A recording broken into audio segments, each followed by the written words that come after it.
I said during my little workout on my wobble board that they're easy to make. It's not necessarily true. This is what I got. It was pretty cheap, right? So to make these, I don't know if it's worth it. For me, I needed 8 or so to run a class, but maybe I'd talk about what I made. This is more complicated. There's a few things that I don't like about it, like you can get stuck to carpet, but you're always changing these little pieces.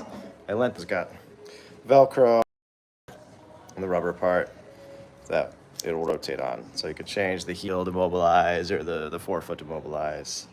So I made a bunch that were just equal in size here. And I had a more complicated design, but essentially took a 2x6 and cut it down. And then we have this piece, which I tried using like a tree branch, but I just found with an angle grinder, some sandpaper, and then you can get it as sharp as you want it to and clean it up as you go. And that's gonna be the wall portion there.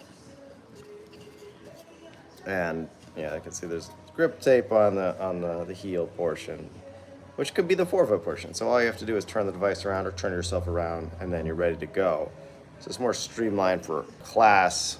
So you can't just like take apart pieces while everyone's trying. And it's complicated where it's much easier to say, okay, turn the device around and keep going. And then yeah, just some rope there with a little glue in there.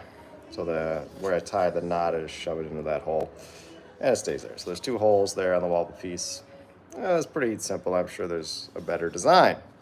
So I'm not going to go into great detail because I'm sure someone saw this and be like, well, we could do this. It'd be easier. It'd be more multifunctional. I had some ideas for how to make this. You could use like a slant board as well, or like a device to help you squat.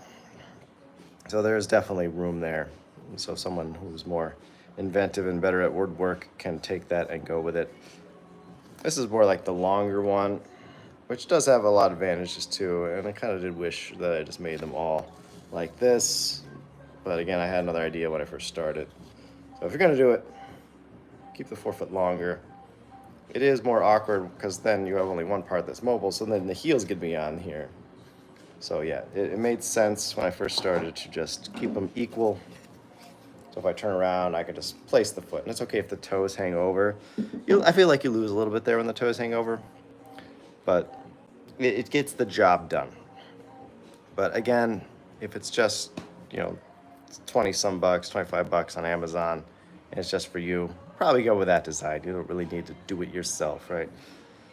So that's all. I just want to say that since I threw that out there in my workout. So that one should be up. You can go try some foundation training with your ankle wobble board strengthener thing, and it's definitely helping my foot. I had surgery on my right ankle.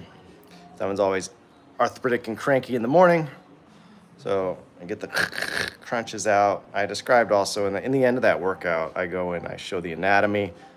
So if you don't even care about foundation training, but you want to understand your foot a little bit more, I talk about how the cuboid and the heel get locked on each other, and the point of all this. My phone is dying, so I'll keep this short. But yeah, go check that out, and that will help.